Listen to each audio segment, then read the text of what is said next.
All right, we are live. Welcome everyone. It's Monday evening and we are working with practical work on self. It's chapter 20 20. and I'll start sharing my screen. Here, can you guys see this?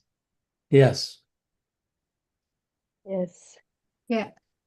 All right, yeah, feel free to get started.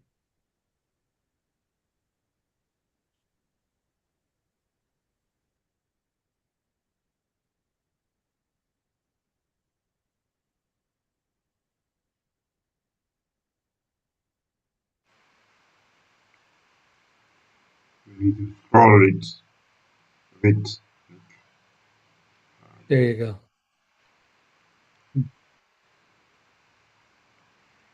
Well, I can start if no one else is. Centrum of Cosmos. Man has no real place in the cosmic octave. Octave. He's nothing and less than nothing in the big scheme of things, but he has a significant but he has a significance in another octave, not concentrated in the great cosmic octave. Alone, we can easily visualize the human biological machine as the solar absolute, the crown of creation, or as the moon, an information at the tail end of the scale of creation. But with others, we can never see the machine as the solar absolute because of the tensions, emanations, and radiations of others, and at the same time the machine's automatic tensions in relation to the machines of others. And I pass.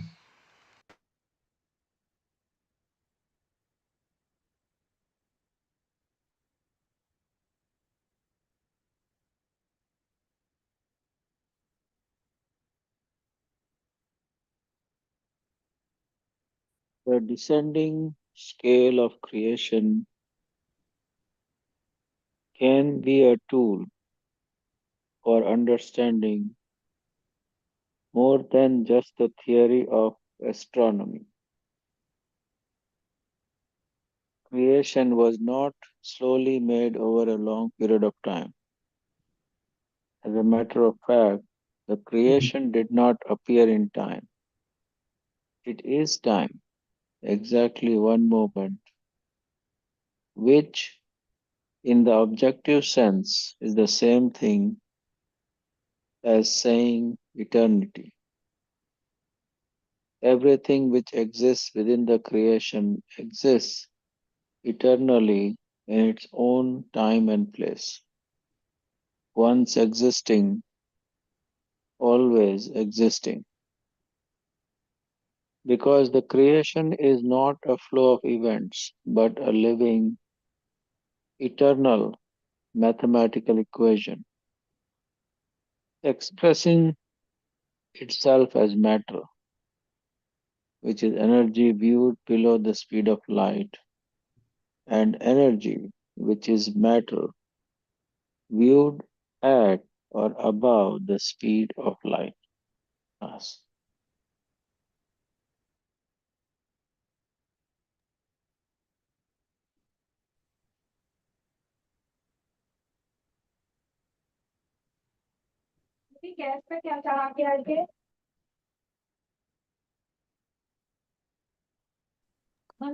In a way, the creation is an eternal light in infinite extension, folded in upon itself in the form of a Klein bottle, a solid form of the M- Mobius strip.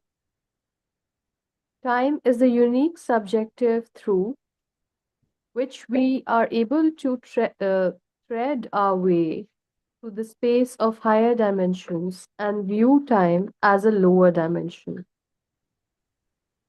All lower worlds are only temporary, except for organic life in general. In the life of planets and suns, there is no question of evolution. They all will someday be higher. But for moons, new beings formed of negative energy, there can be no guarantee, and the risk of annihilation is great. What do you think it might mean to feed the moon in oneself?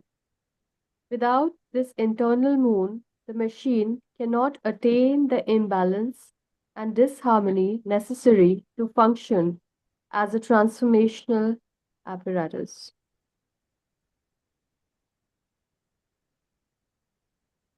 Can I pass?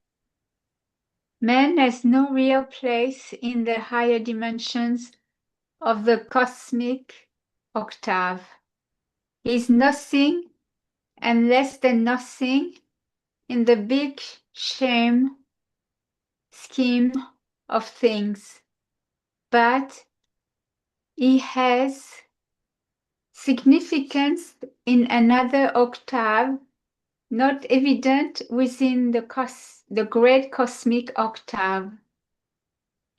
It is in this hidden octave that he can try to become more than is possible for him in the ordinary course of evolution.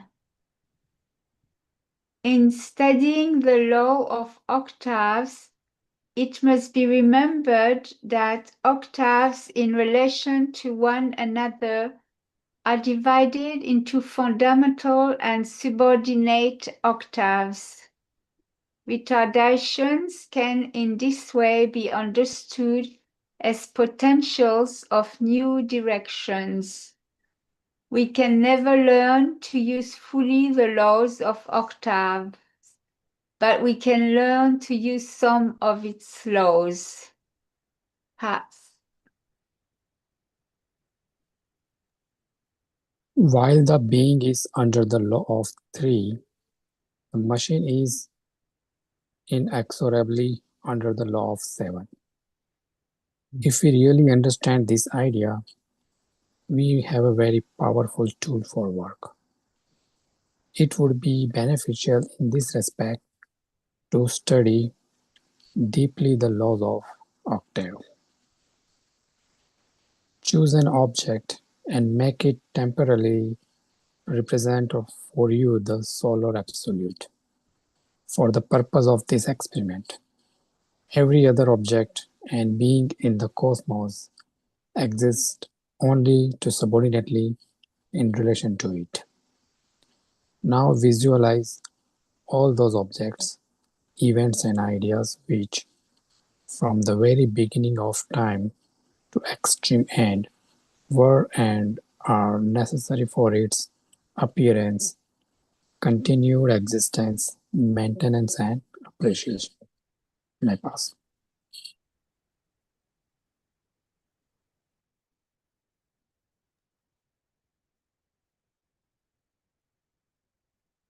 Extend your vision throughout all creation, permeating all being and manifestations in order to fully see everything necessary to maintain the existence of this single object, which is the centrum of gravity of entire creation. It is not necessary to have the object constantly in sight. Go about your daily business, considering how everything in the universe supports the existence of this single object. And it ends.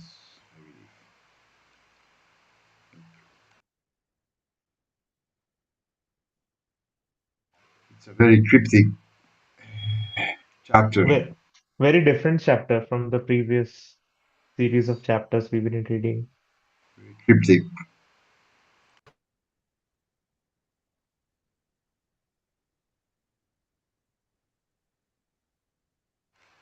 here and there, some points, I think I am able to make something about it. But it's very difficult, very cryptic, I insist.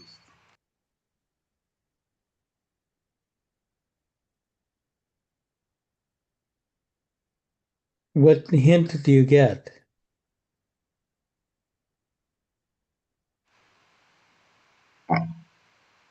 Is there a question, David? Yeah, I think you just said that sometimes you get a hint as to what it might be. Yes, we have been reading, I think, Nishant and Mikel and many others on Sundays with Pat, the seven bodies of man, and we do a lot of workshops. So not only workshop readings from different lines, but there are I sense some kind of congruence between them, and I must say many times it always mixed up in my mind, no. But the theme of the sun and the moon, the solar absolute, well, that reverberates somehow in my thinking. But I insist I cannot make sense exactly of all this information. I think it's beyond my comprehension, absolutely. Hmm. But that is how this literature works in a way, no? Like a puzzle. Sure. Right? Yeah. Anyway, that is my. So we don't understand what this first part means, right? The law of seven, the law of three, the moon. Yeah, at some point in the chapter, it talked about law of three being Well, go over superimposed there to by. that. Go to that. Yeah, I remember I was very confused. Uh, Bhagwan used to speak a lot about the octaves and the laws and the moon. here, while the being is under the law of three, the machine is inexorably under the law of seven. And it says, if we really understand this idea, I was like nodding my head, no, I don't.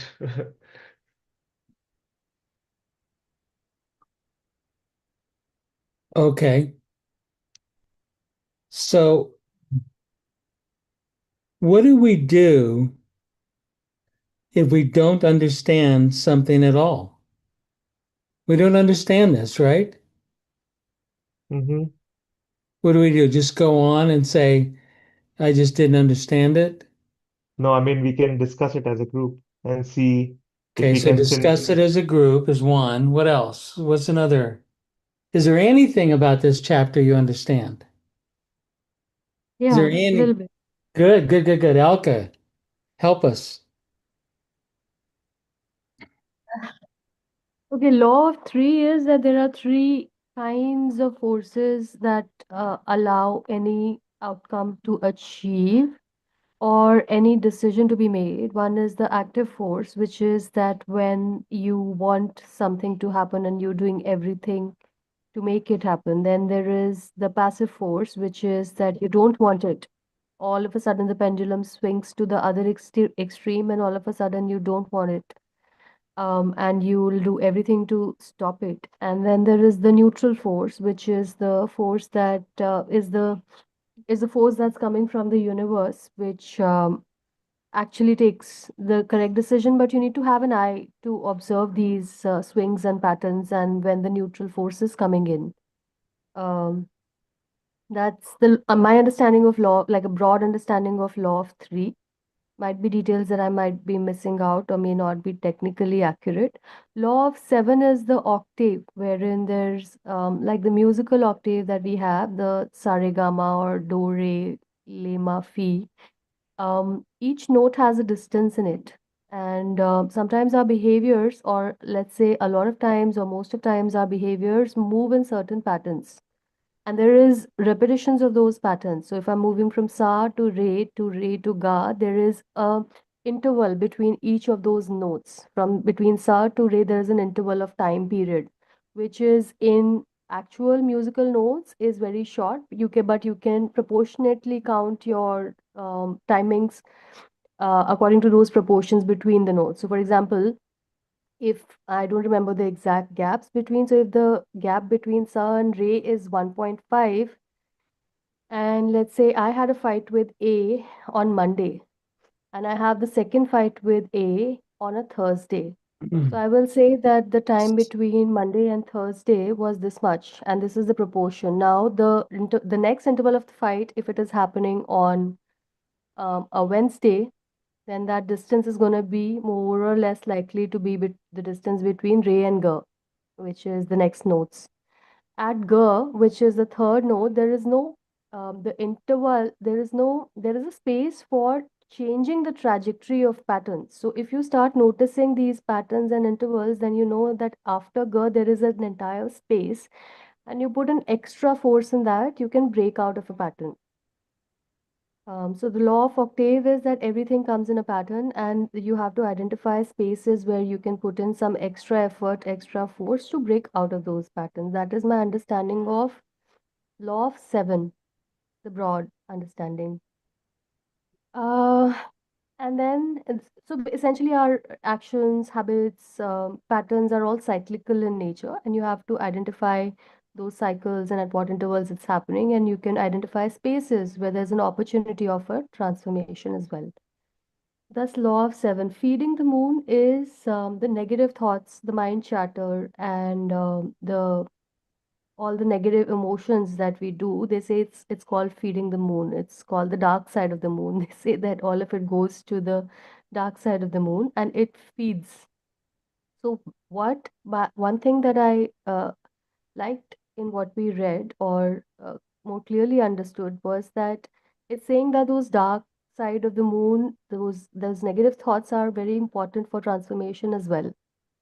Um,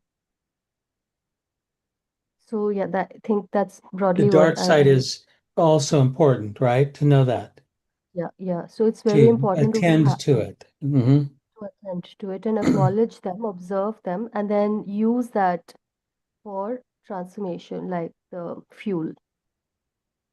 I've also heard the term the dark night of the soul. Like, That is a different concept. It's in a different area altogether. Yeah. It's important, but it's not addressing this.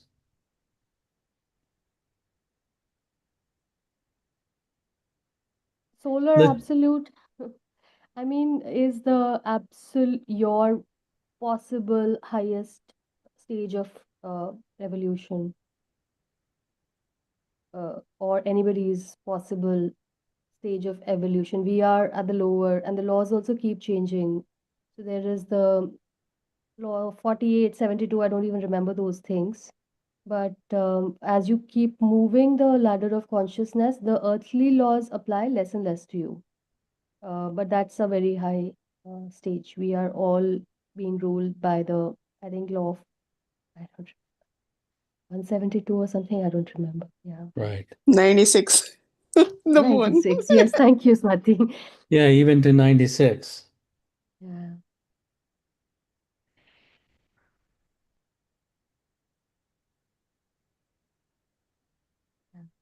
So how can you possibly use those concepts in this chapter?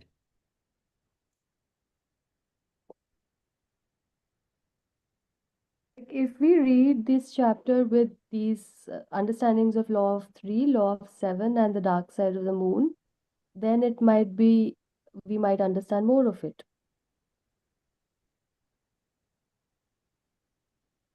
Okay.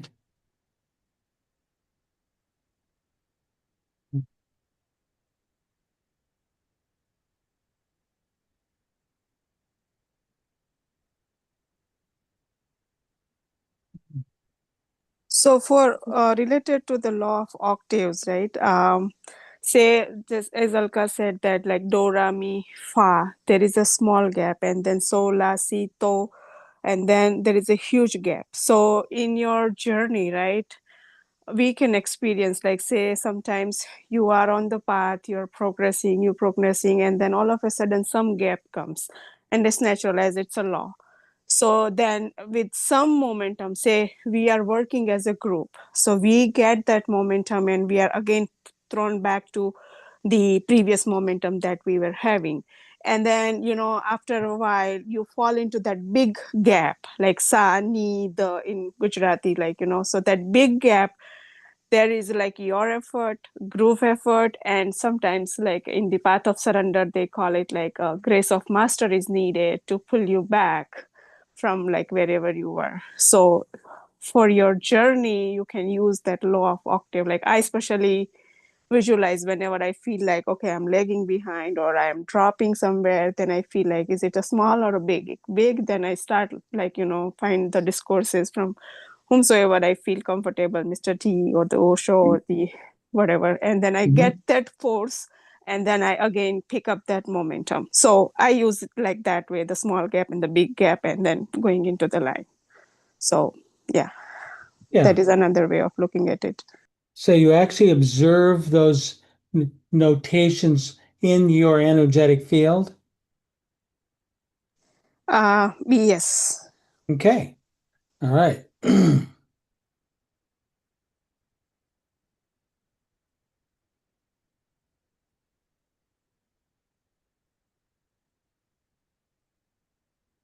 What do you mean by feel those notation in your energetic field? Like how I look at it is that I try to note down, which I don't, I'm bad at it, but note down these patterns that, okay, this is something new that has happened, and now this is happening. So I'm broadly starting to observe these things that, okay, this is happening, this is happening, this happened on this one, two, three, and Okay. So then you're maybe this noticing is, it from your behavior, right? yeah, yeah, Okay. But isn't that a good beginning? yeah. Okay. Associated, what we've seen in the last few chapters, associated with those behaviors, even a mechanical behavior, is an energetic pulse. Oh, nice. Yes, now I know what you see. Okay. You remember last chapter? Remember the walking between raindrops, everybody? I was, Every motor centrum habit of manifestation gives us a small warning signal. right, I get what you're saying now. Yeah. So and at that moment, we kind of like have we have an option. We have an opportunity. At that option, we have an opportunity to go to mechanicality or to awakenness. Absolutely. Now I completely understand what you're saying, but it might be a good idea to keep a diary because this is beautiful and it's like almost like Yeah. energetic signatures of each note. Um, then it could also mean like, how the field responds to each of those notations. Hmm. Um, yeah.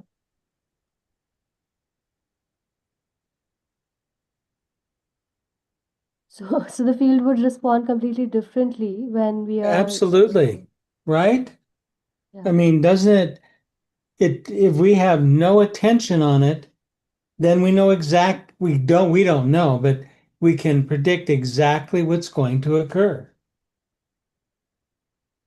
Then a lot of people call it as you are being quite calculative about it. Things might not turn in a certain way, and you have to be in the moment to observe it. You do have to be in Um, the moment to observe it, right? Doesn't that make sense? Isn't that like a fundamental necessity? so it's gonna happen anyway, right? But you have to be there to observe it, is it? Or Ex like because observing a thing also changes it, right? So those patterns shifting is also something that can be observed. If you can observe it, if you're actually observing it, you could watch the mechanicality occur and you just say, oh, I got angry again. Yeah. Oh, geez, Jesus I to just the got power of angry 1,000. again. Or you can get to a place where you can notate like a little shift in the energy. This is not easy. These are very subtle, extremely subtle elements. Okay. And Can we start noticing this like with our food cravings, um, our, urge to work out, other things like, habits that you pick up? And can we actually start uh, monitoring anything, like if anything new happens today? And how am I absolutely, supposed to start taking notes of this? this is happening all the time, is what EJ is saying. Yeah. So, like, how do I get an opportunity to start with noticing one complete octave perfectly without thought work, guesswork, appropriation, broad Yeah. understanding? Well, observing it up to creation is a different story, isn't it? So just any small thing that I can actually take. Exactly.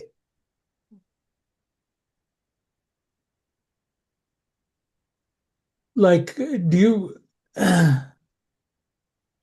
something you do absolutely habitually every day? Oh, that's Like, how we've created the body of habits.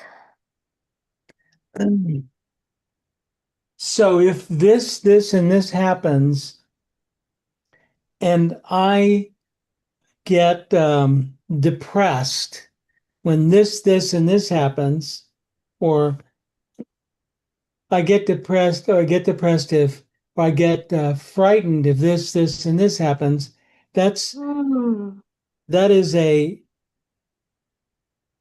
habit that if you can watch it unfold, and it literally unfolds, okay, any fear, then maybe in the Bardos, you have a slight opportunity. I mean, I'm saying slight, okay? And I mean it.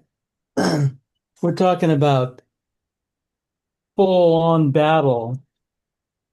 You know, may I be led safely across the dangerous ambush of the labyrinth. Yeah. I mean, Is it possible to create any habit, David? Is it possible to create any goddamn habit in the world? yeah, yeah. I mean, we learned the habit. What we don't remember is that we learned all of our habits because we were sitting very carefully observing our parents, our sisters, our uncles, and we said, that's how you do it. And then you do it a million times because it keeps you safe. Yeah, It's so it was very helpful, very useful. And we just have to right. gently say to the human biological machine, thank you so much, but I don't really need that anymore. Okay. Understood. And that's when there starts to become this love between the human biological machine and the essential self. And then the HBM starts to adore the essential self.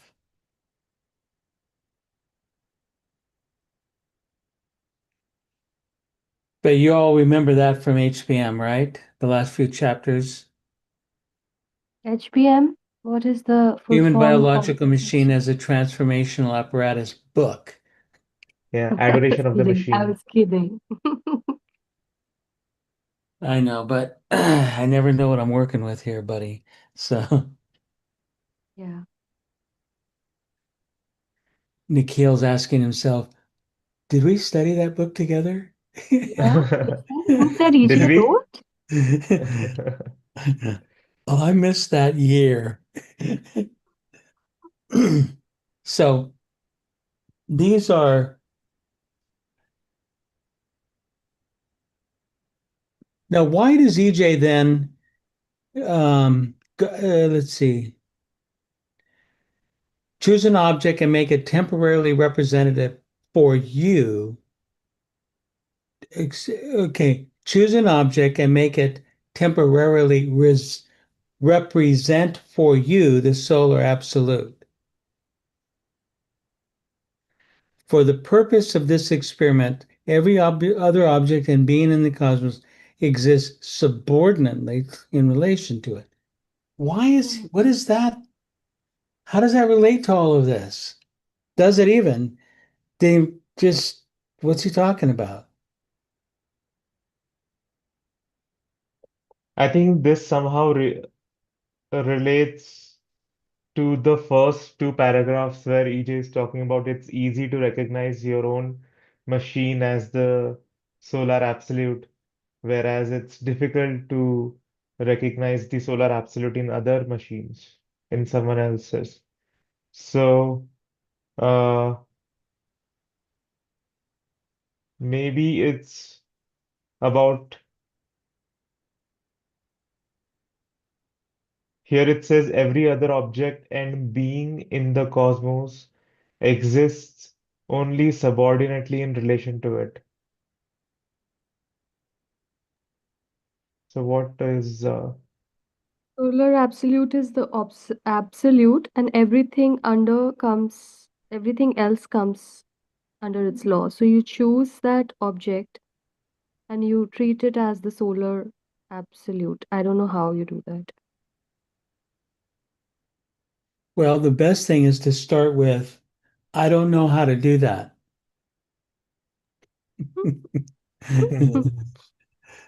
Okay, so what's an example of an object that you can choose? My mother.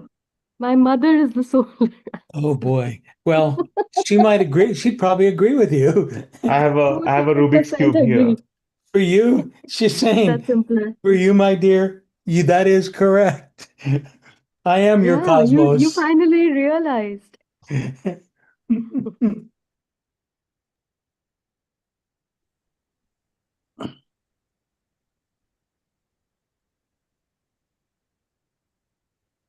For me, it can be this Rubik's Cube. The mosquito racket. I choose the mosquito racket. Oh, At least you can kill mosquitoes with it. so all you do is you choose an object, and then it says make it temporarily represent for you the solar absolute. We don't know what that means, right?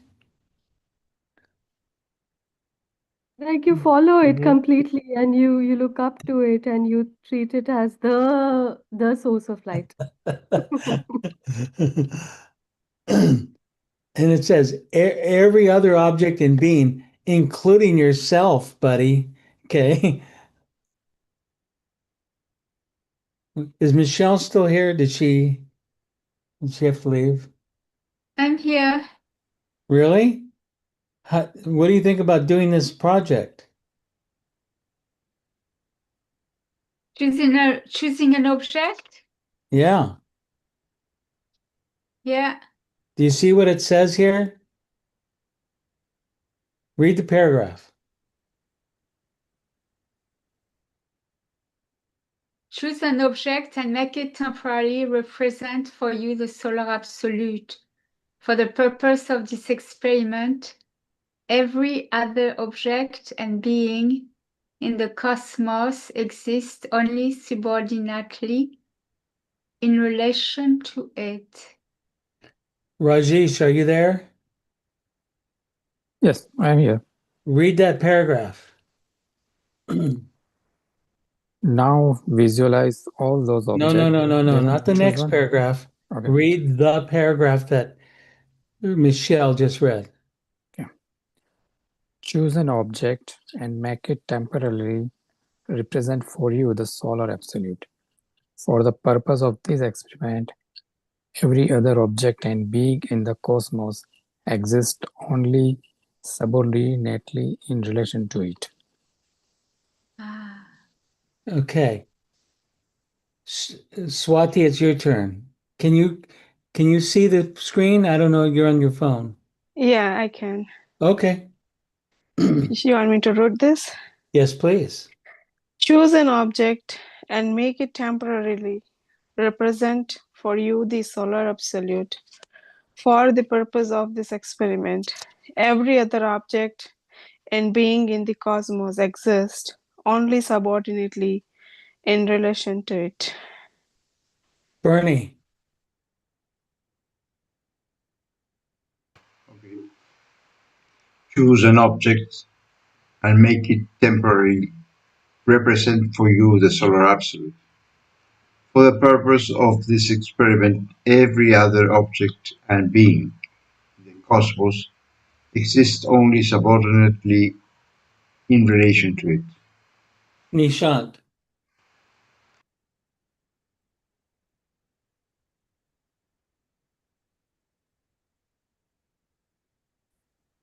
Alka. Choose an object and make it temporarily represent for you the solar absolute. For the purpose of this experiment, every other object and being in the cosmos exists only subordinately in relation to it. Nikhil, you're up. Choose an object and make it temporarily represent for you the solar absolute. For the purpose of this experiment, every other object and being in the cosmos exists only subordinately in relation to it. That was fun, huh? I mean, every single person, just a little different emphasis. But when you read it out loud to the group, it kind of makes it your own, doesn't it? Yeah. Yeah. I just thought of another object I can use. I haven't used this object for a while.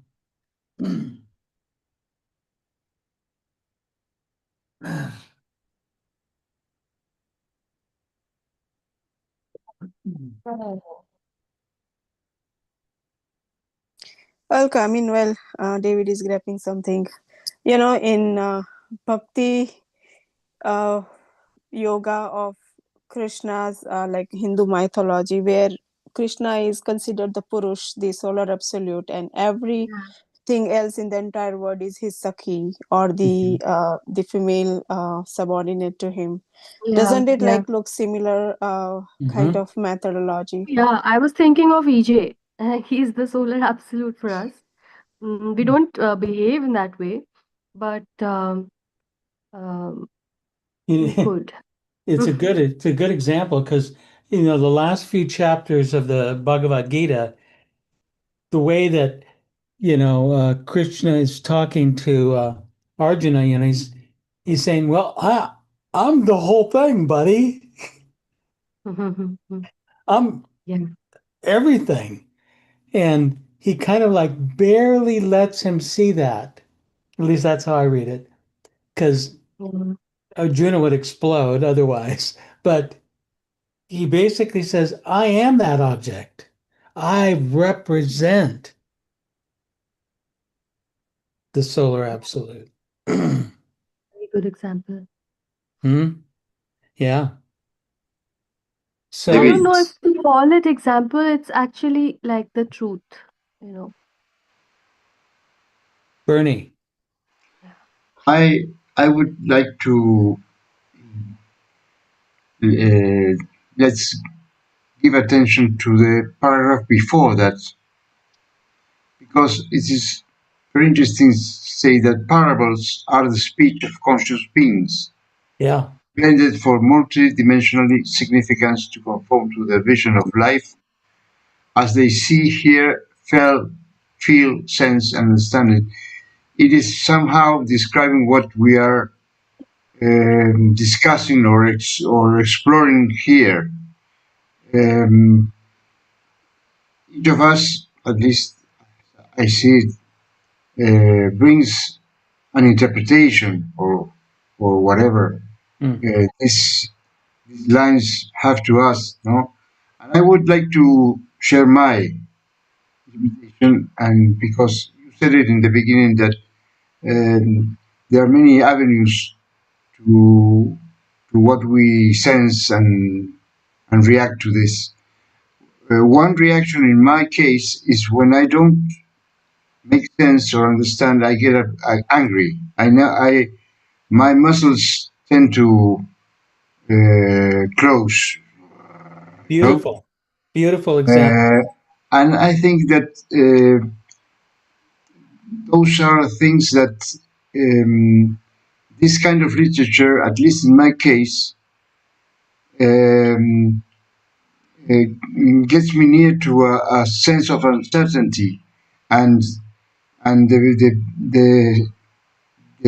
sense or the belief that you can live at least for some minutes in that state without making sense of everything.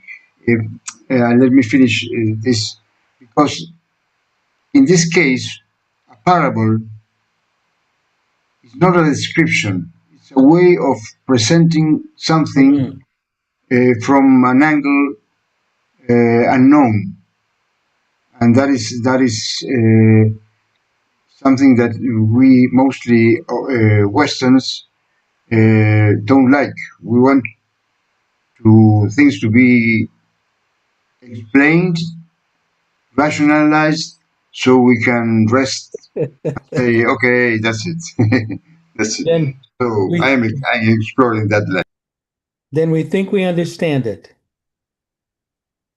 If it can make sense to our mental syndrome, hey, I'm good with it. That doesn't mean you understand it or you have that wisdom. Do you happen to have a parable for us, Bernie?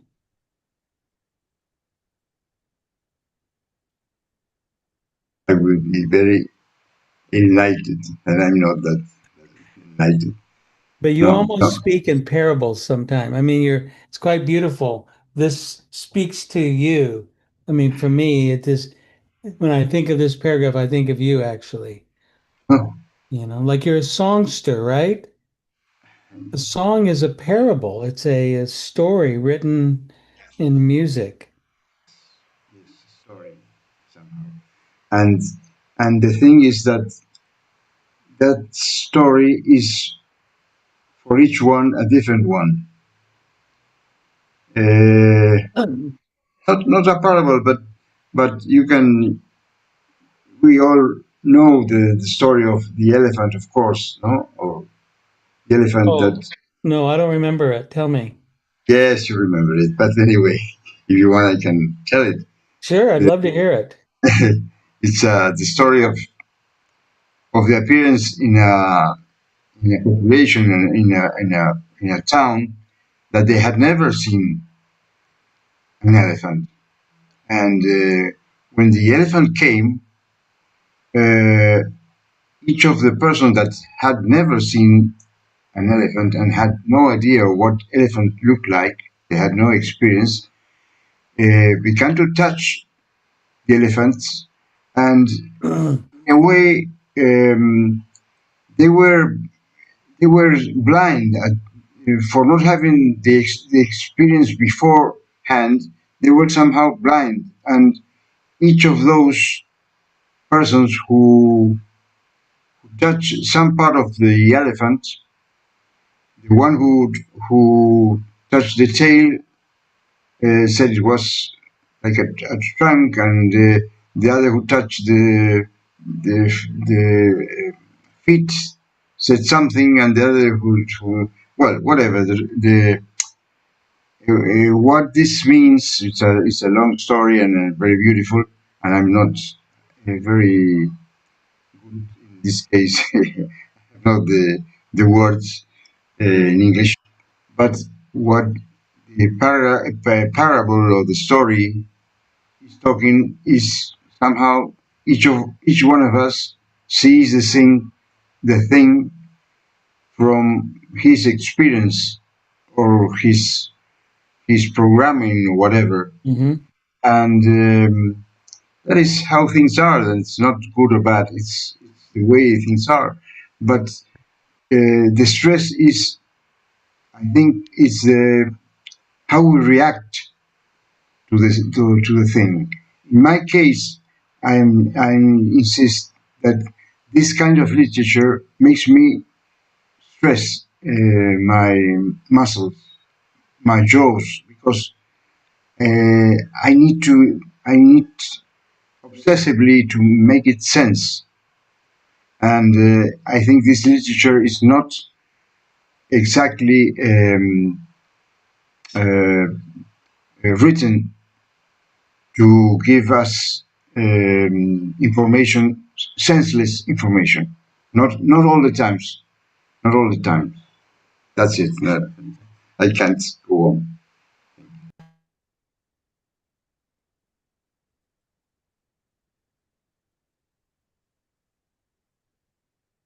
Something about a parable, like even the parable of that elephant, it starts to put you on the edge of wonder.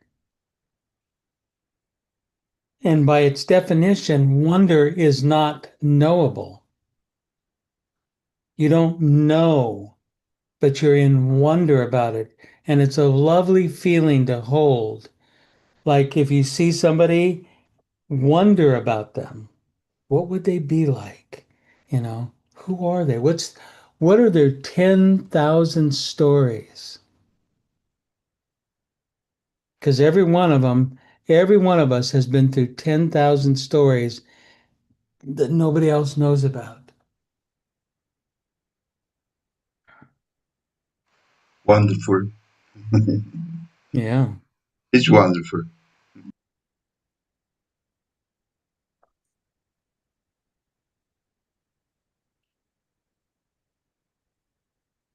What was the name of the book? I'm not sure, David. I heard that there is some 10,000 tales of 1,000 Buddhas or something like that.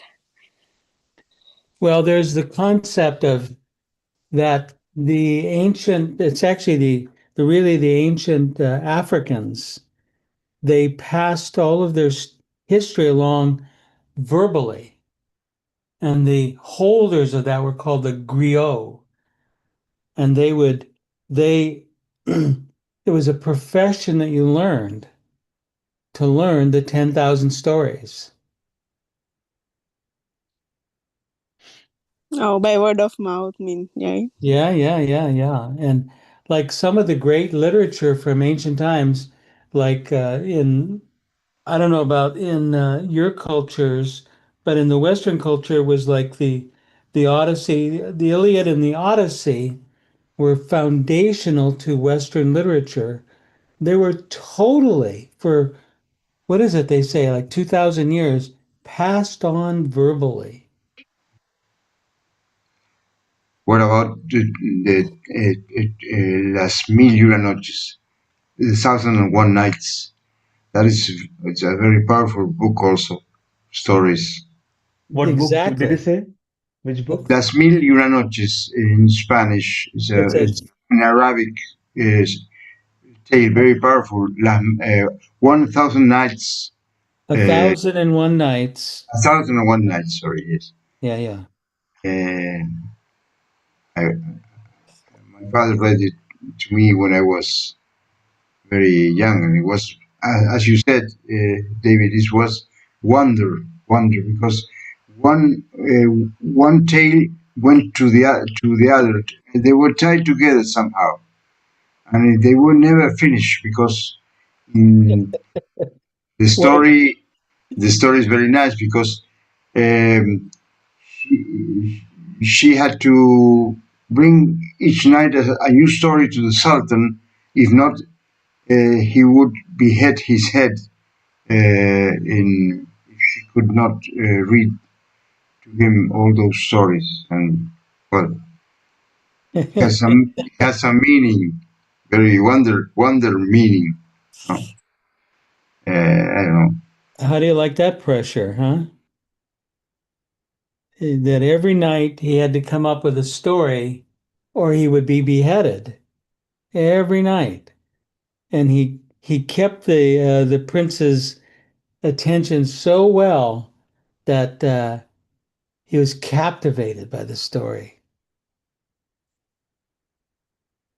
Just checking, wasn't it the other way around that the wife Yeah, I was was the one thinking who as was well. reciting the stories? The wife? Yeah, the guy married one woman every night and beheaded that woman, the king. And this one was so intelligent that she would keep reciting these stories every night. That's how an Indian representation of this came on our TVs. Okay, So okay. Yeah, that's I didn't remember it that way in okay. the West. Yeah. Okay. Doesn't matter. I mean, it's the same thing. It's right. It's beautiful. It's fascinating.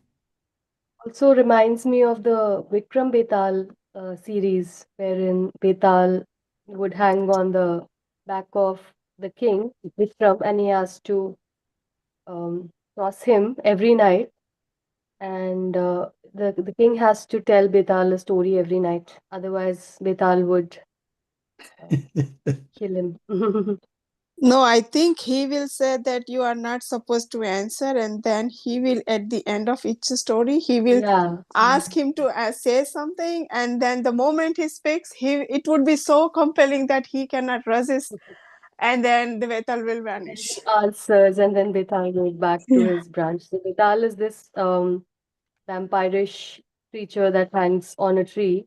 I don't know if you guys have heard it, but yeah. Actually, No. I'm telling those stories right now to my daughter at the time of There you marriage. go. There you go, people. Nice. Vikram There Vedha you go. stories, and she loves it. That's amazing. Fascinating.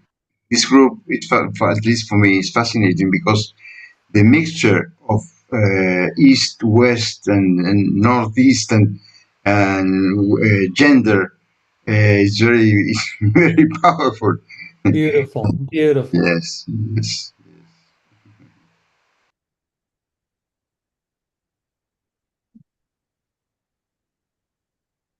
You know, the name of Albert Einstein, the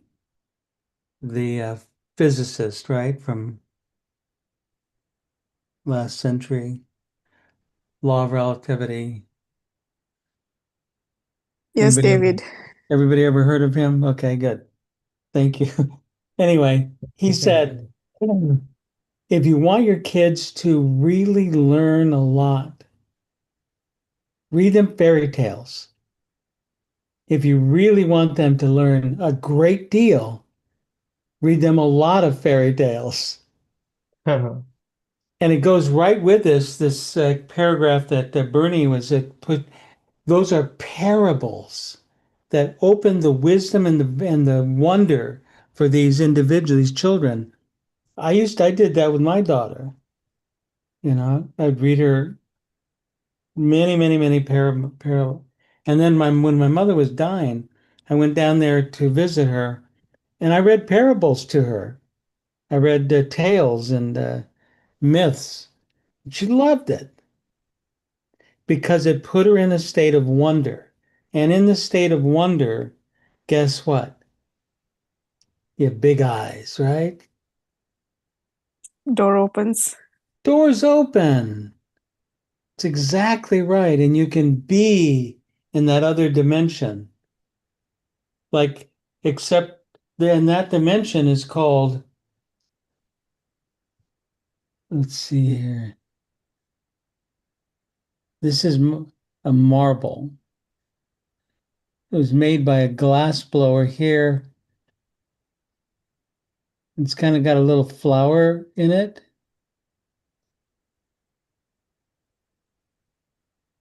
So I might not be back next week because I'll be looking at this.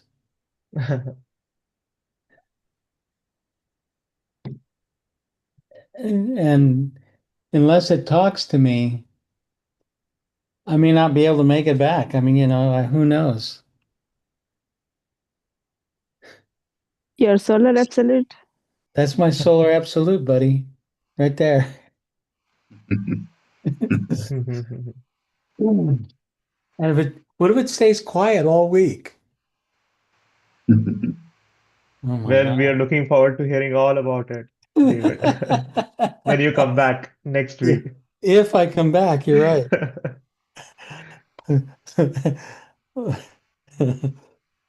So So if you will come back, you would be solar absolute for all of us. I will. Yeah, absolutely. If I'm able to actually make it back. Boy, that's not going to be easy though. I'd have to relearn to talk, relearn to, operate a computer. Maybe I can get somebody to do that for me. But, it's complex, complicated.